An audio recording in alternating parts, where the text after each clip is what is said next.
Welcome back to the All Hazards Prepper Show, your go-to spot for all your disaster prep information and how to survive wild SHTF scenarios. Plus, we'll chat about the chaos of the world, throw in weather updates, and cover any topics the All Hazards Prepper has in his head this week. Don't forget to hit that subscribe button on your favorite podcast platform and join us on social media. Now, let's welcome your fearless leader and the brains behind the All Hazards Prepper, Blake. Hey everyone, the All Hazards Prepper back with you on the All Hazards Prepper Show. Super excited to have Troy with Faraday Containers LLC on the All Hazards Prepper Show this week. As a single dad, while also running a successful chiropractic practice for over 20 years, his interest in EMP-proof shipping containers started back in 2010. When he needed a secure storage while moving to a new home. Fast forward to 2022, after moving to care for his dad, again needing a storage solution, his son and him decided to explore the feasibility of converting shipping containers into Faraday cages.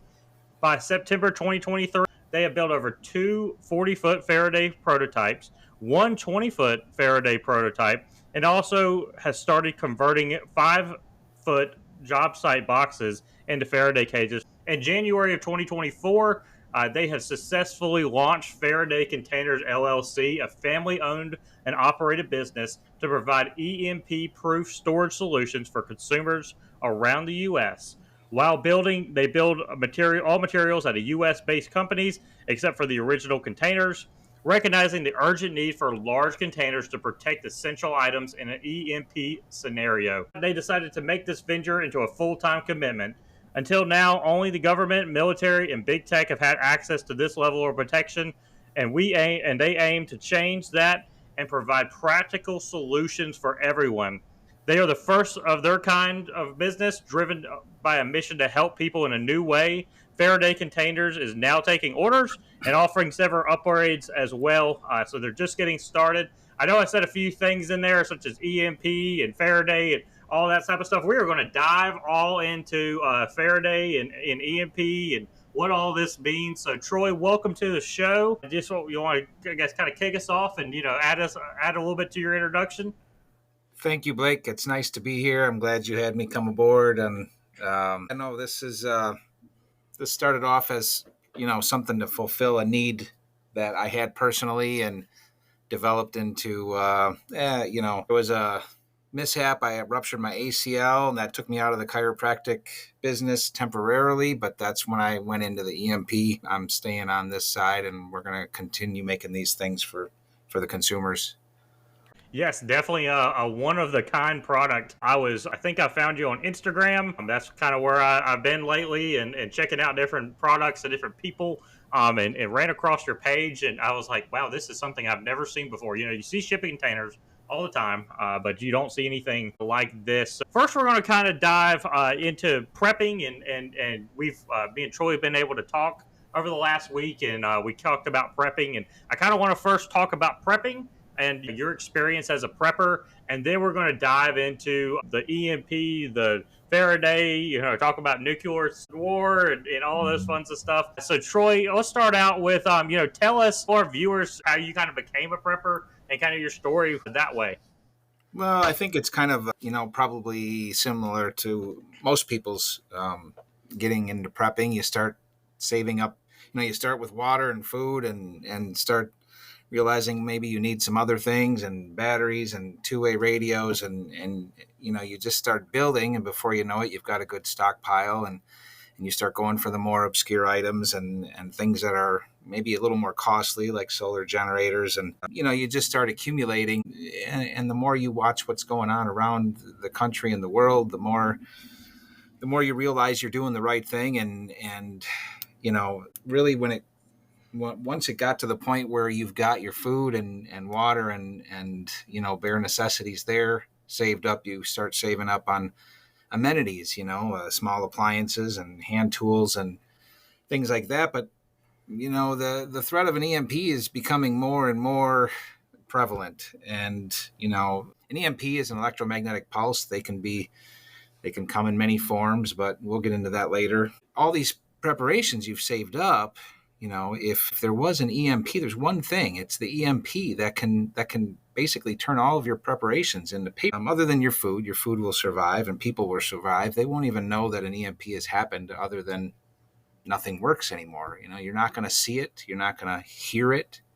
You're not going to feel it. So you got all these devices stored up, and if you don't have them protected from the EMP, they're going to be worthless, and all of that energy and time and money you put into that is going to be for nothing. That's something that a lot of people don't realize, and we'll get into that here just in a minute about EMP and all of that type of stuff. If you kind of want to talk about when we first started talking, I noticed Troy's accent was a little bit different than mine. He's not from the South.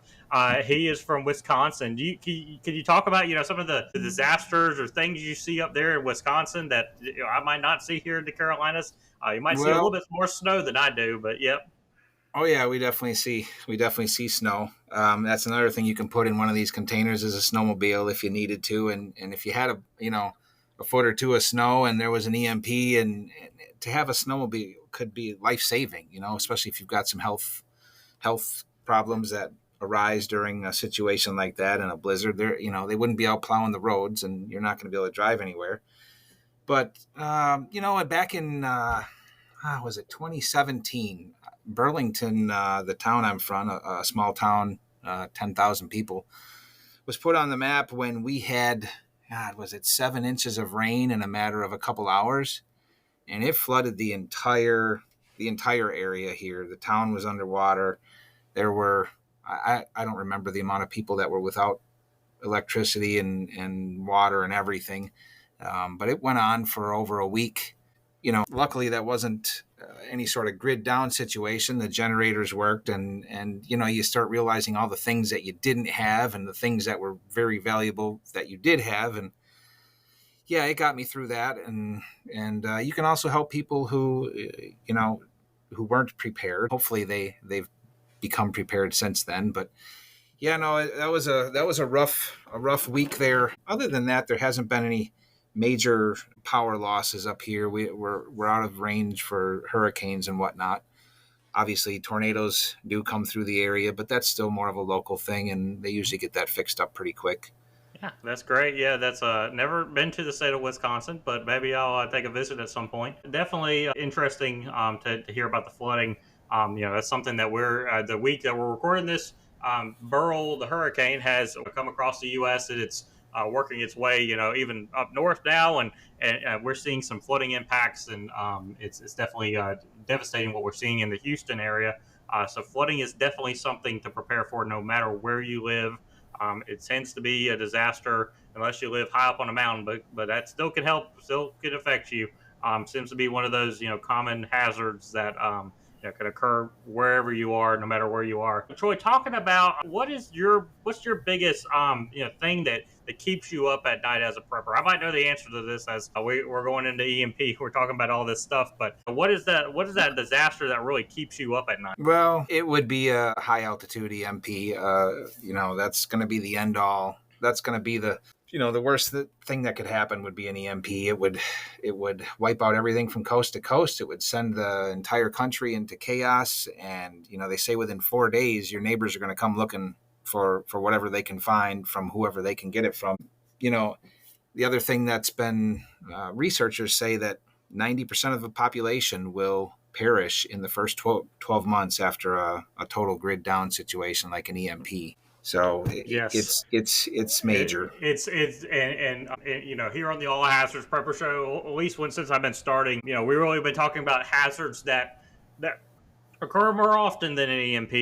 This is type of thing we're talking about here on the show today is a more of an SHTF situation, and the worst of hazards that we can talk about. But it's things that people need to think about. So it's something that people need to think about, at least have some plans in place. Have some Faraday products to protect them, and we'll talk about that here in a minute about the Faraday products. It can be something very small that might be able to save your life. Talking about prepping habits, what are some things that you do on like a daily basis to kind of keep you prepared, whether if it's that everyday carry stuff you carry every day to overcome the little hazard or little disasters or little incidents you face, or maybe something a little bit larger? What are some habits that you kind of developed over your time as a prepper to better prepare you for situations?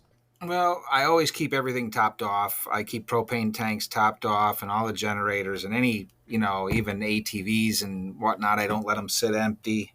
You always want as much gas on your property as you can possibly store up. Gas cans, even vehicles, when it gets to be maybe a sketchy time and, getting around the election time, I would keep vehicles full. And the other thing I do is I make lists. If I'm out and about or driving or sleeping or whatever it is and something comes to mind, I put it on my list right away so that, I don't forget about it. One of the things that most recently came to mind that I hadn't thought about prior was because I've never needed one myself, but I know a lot of homes rely on sump pumps. When the power goes out, that basement's going to start flooding, especially if, we get some rain and storms, your basement's going to be under and all that stuff's going to start molding and rotting. And keeping a spare sump pump in Faraday protection would be, but then you also have to have the generator protected to run the sump pump.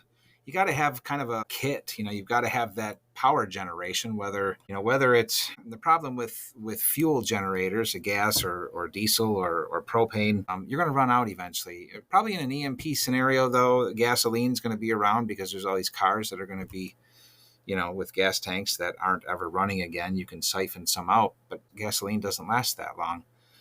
So, a solar generator is, I think, one of the best things you can have because you can continue to, keep recharging it and run your sump pump and run your well pump. A well pump is another thing that if people live out in the country and they have a well, you're going to fry that pump's going to fry. It's connected to the grid. Anything connected to the grid is going to get fried worse than everything else that's not plugged in. But if you've got a well pump, you can start that generator and pump as much water as you need, clean water out of the ground.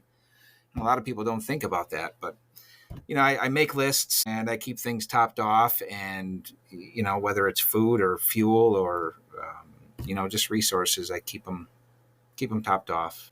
You just said a couple things that I kind of want to unpack. The first thing is the keeping things topped off is, I think that's something I've talked about here before on the All Hazards Prepper, but it's something everyone should practice. If you're driving past the gas station on the way back from work and you notice your tank's getting low, go ahead and fill it up, because I promise you in the morning it's going to suck trying to fill it up, trying to get back to work. Just go ahead and fill it up. Keeping gas cans filled up, propane tanks. If talking about it in an everyday situation, you hate if you go out there and you start your grill to go cook dinner and the propane tank's out, and next thing you know, you're out, dinner, or having to run to the store, or having to go, get that spare propane tank and hook it up. I remember having to do that several times over the last few years. So keeping things topped off, that's something it's an everyday practice that everyone should practice. And the other thing there is that the taking notes. I am notorious to have these giant notes on my phone, even just laying around. There's no telling how many notes and checklists and stuff I have on my phone, especially after starting the All Hazards Prepper. I'm always getting ideas. I'm always thinking. My brain never stops when it comes to prepping. I'm a career prepper per se. I'm an emergency manager, so you're always thinking about that next thing and coming up with ideas. Maybe not a prepping per se thing, but definitely good to have notes and keep all that intact. So great points there. I have lists of lists. I'm probably pathological with the amount of lists I have on my phone, and they just keep growing. Yeah, sounds.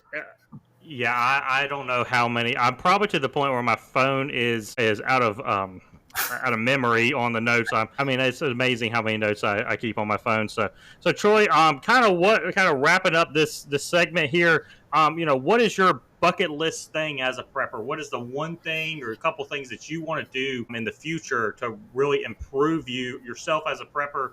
Whether that be a plan or a resource or something that you buy or develop. What's that next bucket list thing?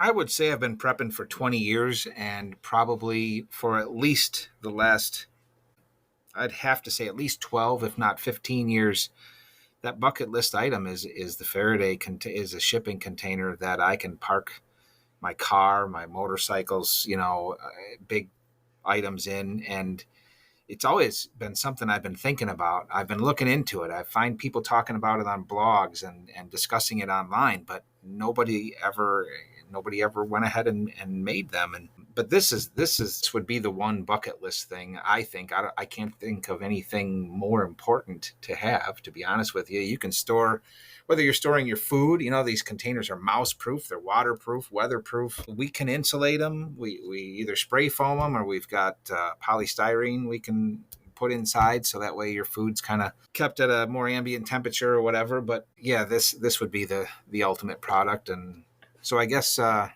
can take that one off my bucket list. Yeah, you can. I think this would be a lot of people's bucket list. I mean, it's probably one of mine. I think that's definitely something that people need to explore, the idea of not just to protect from EMP, but protect for a lot of other hazards. So great points there, Troy. We're going to take a quick break, and then we're going to be back, everyone, with talking about the EMP, the Faraday, and really get into some of the SHTF situations. So take a quick break, and then we'll be back with you really quick here on the All Hazards Prepper Show.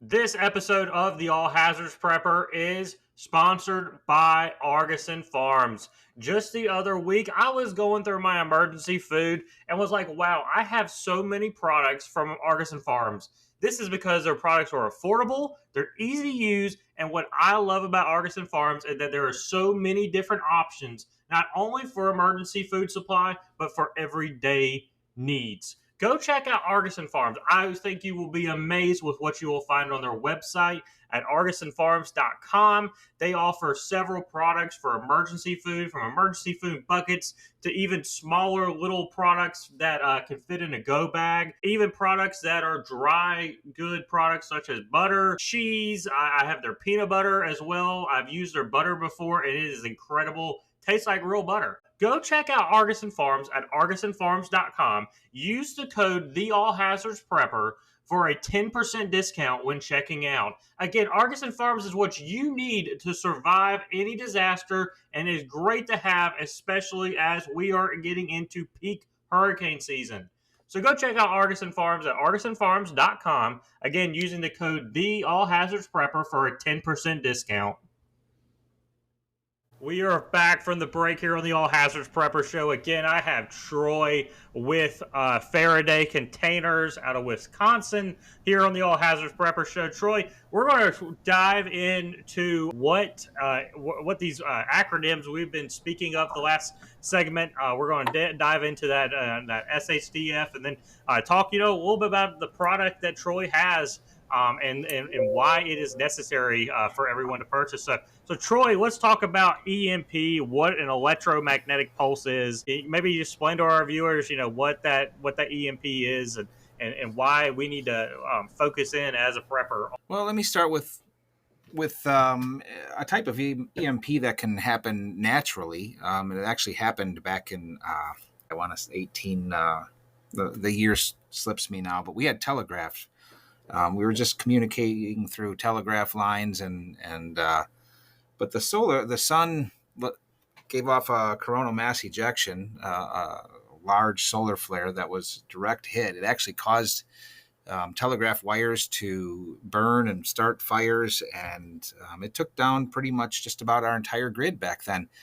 And back then, our grids were thicker diameter wires. They were big copper wires, and there weren't sensitive electronics and chips and relays and resistors and all that will burn out much easier. But there was a large solar flare called the Carrington event, and that's been documented well. And if we have another one of those, it's going to be almost as bad as a nuclear EMP. A nuclear EMP, they'll happen locally on the ground around a nuclear bomb that goes off, but the one that I'm trying to, if you're protected against a high altitude EMP or an HEMP, those are a nuclear bomb that's detonated at about 225 miles above Earth's surface, above the country. That's up where, our satellites are. They're right at the satellite level. That'll take out the grid from California to New York in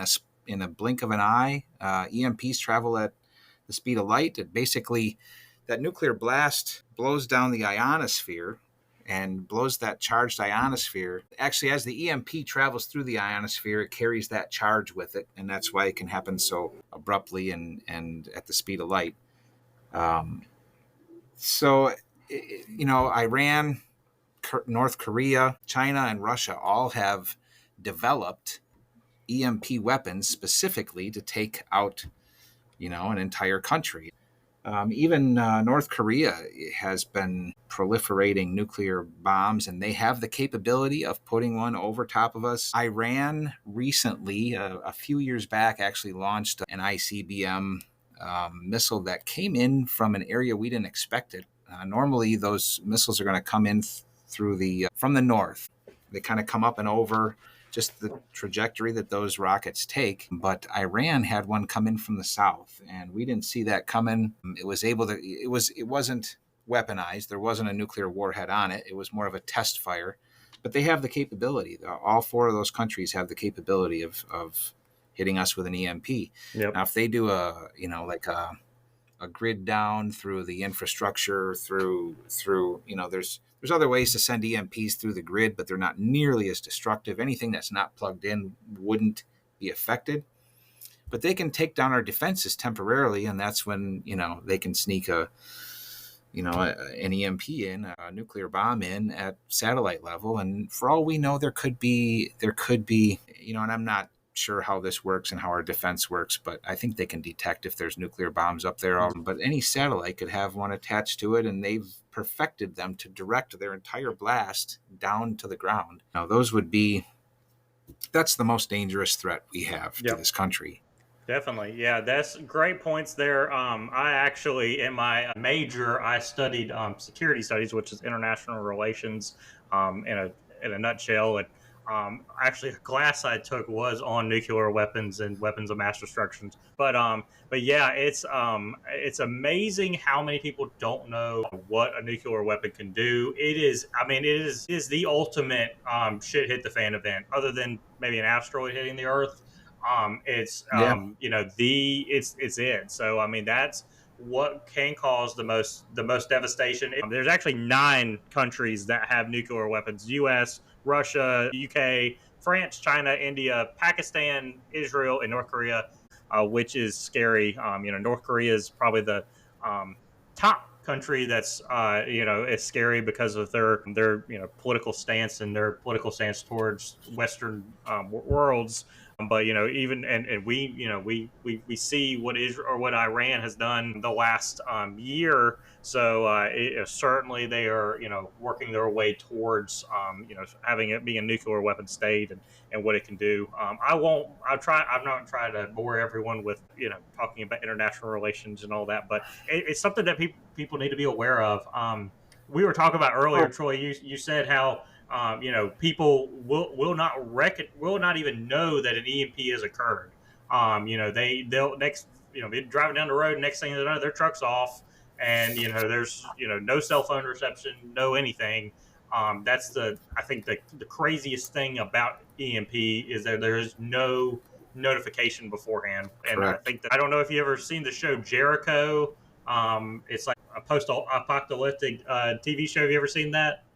I have not. Okay, you ought to watch it. It's pretty good, but it's actually there was the start of the show is a nuclear weapon went off and I think it was actually detonated in a city. It wasn't like a bomb that went that was not an ICBM. It was actually detonated inside of a truck or something. Anyway, and they were the start of the show is they're driving down the highway, and next thing they know, a school bus crashes because the EMP is taking it out, and then the guy's car crashes. So he goes in and tries to help the kids, and looks at the horizon, and there's the mushroom cloud. Yeah. So I think that's again what we're talking about here on the All Hazards Prepper Show today is very SHTF. It's not our normal run of the mill disaster. This is the worst of all. So Troy, maybe elaborate on what Faraday is and how Faraday products can protect us from. All right, let me just say something about what we just talked about. Think about, this is so appealing to these other countries. It's one bomb. Mm-hmm. It's one nuke that they've got to have, it doesn't need to be precise. It doesn't need to be, high tech. They just got to launch it, get it up there. One bomb, it doesn't kill anybody, but over time it will kill 90% of us. Versus having to launch 100 of them to try to get some of them past our defenses. What if the first one, we're not going to even be ready. They can have it up 200 miles above us, and we don't have our, Counter-Strike or Patriot missiles or whatever is going to take that thing. Goes off. That first one goes off as an EMP. It shuts down everything else for our defenses, and the rest of them then can come in too. They could wipe us out that way. But one bomb versus hundreds, Yep. It's a no-brainer. I've been watching. I don't know if you have heard of the Sean Ryan show. They actually had a person on this week who has written a book on nuclear war. I've been listening to it this week, so it's perfect to listen to and to do the podcast here. But they talking that book, and she's interviewed several people within the U.S. government and within subject matter experts on EMP and on nuclear weapons, and it's eye opening and it's scary, but it's just crazy to hear some of the stuff that could happen. So. The book 1 Second After, I'm sure many people have heard of that, but those are books that are vital as well to read those and understand what all comes about. Yeah, definitely. So let's talk Faraday. Faraday. So there was Michael Faraday. He's the engineer, electrical engineer, or scientist that discovered a sealed metal container will protect everything inside, and in fact, the charge only stays on the outer surface of the metal. Many people think you have to insulate the inside of these containers to keep your stuff safe inside, but you don't. Even if your stuff is, you could have something touching the metal wall on the inside of a shipping container, and it should still be safe. There's actually the opposite charge, a neutral charge that gets put to the inside of the container while the EMP is actively charging the outside of the container. So he was the one that discovered that when you have a sealed metal box, if it's sealed enough to hold water, it's going to keep out all of an electromagnetic pulse. Now there's, you got these copper beryllium gaskets. They're what the military uses to harden their stuff. It's what computer servers have around them to keep electromagnetic interference out of them. They do have little slots, so they're not exactly waterproof, but the wavelengths that can get through there are not really the damaging ones. And as long as you keep them down to a certain level, it still works, even if it's not going to hold water, if it's not watertight.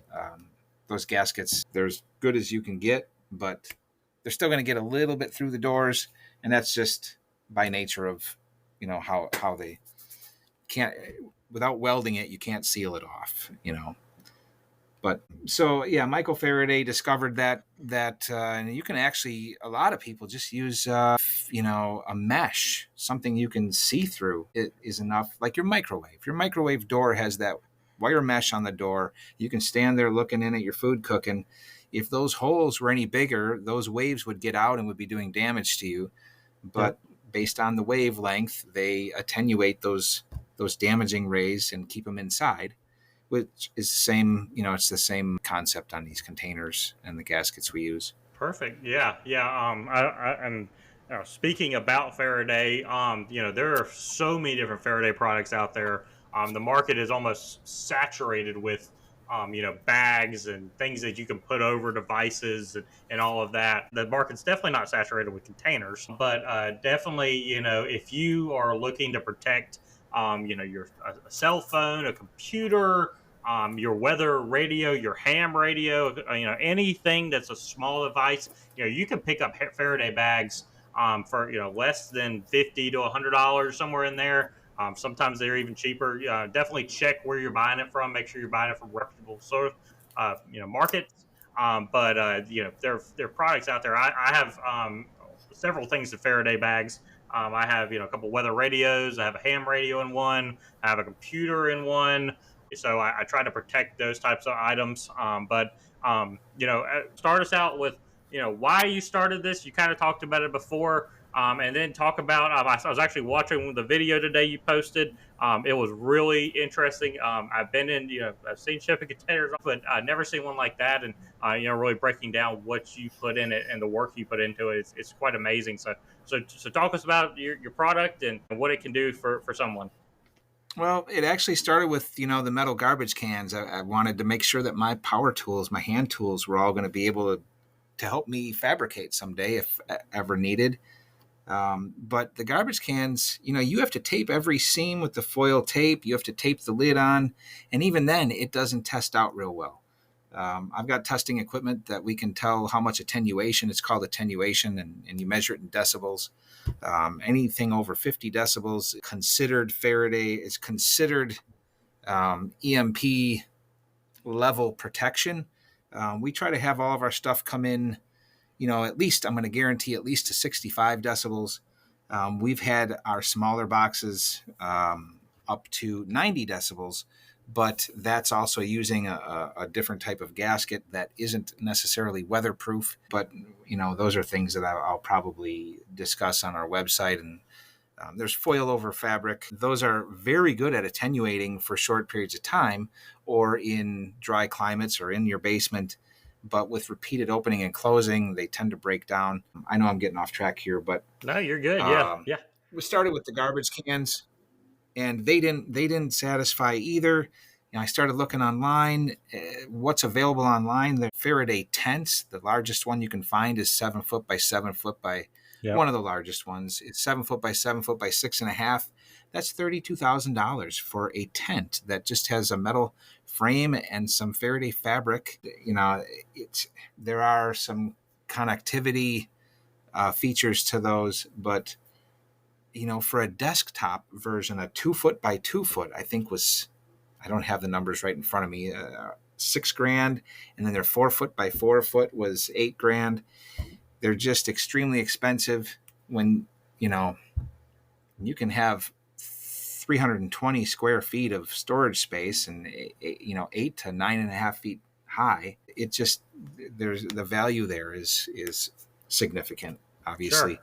As far as building them, it kind of came down to I needed some more space. I wanted all my food and whatnot to be in a climate controlled shipping container. So we insulated the heck out of it and I installed a air conditioner in there. But while we were doing that, I kept looking at how would this be to convert it to a Faraday cage? And I just started researching every step and started finding ways to conquer every hurdle that we came to. And it took quite a while, and there were a lot of hurdles, but we've got suppliers, and we've got what I feel is nearly military grade protection. And then think about this. Now, if you have a 40-foot shipping container filled with all sorts of valuable stuff that maybe isn't valuable money-wise, but valuable to have after an EMP, what do you suppose the value of all that stuff would add up to after an EMP when nobody has anything and you're the guy with all the stuff? Now, obviously, you probably got to have a lot of security and protection and be prepared and not tell everybody what you have. Even just a power drill, a hand drill would be priceless in post EMP, situation. Sure. So great to talk with you, Troy, here on the All Hazards Prepper Show. I'm super grateful that you came on, enjoying learning more about your product and joining and learning more about EMP and why we need to prepare more for that. I hope our listeners got something out of today's episode. Again, it's a little bit different of an episode. It's a little bit more of that SHTF, but those are conversations that as preppers we need to have. We need to talk about the really bad days instead of just the bad days. So we need to talk about that. We need to prepare for it and think about it. So Troy, super glad that you came on today. I'm so grateful for your time. Everyone continue to check out the All Hazards Prepper Show wherever you're getting your podcast. Check out our content. We're definitely growing here on the All Hazards Prepper. Got some exciting things coming here in the future we've been working on for the last few weeks. So hope everyone stays safe out there. The All Hazards Prepper out.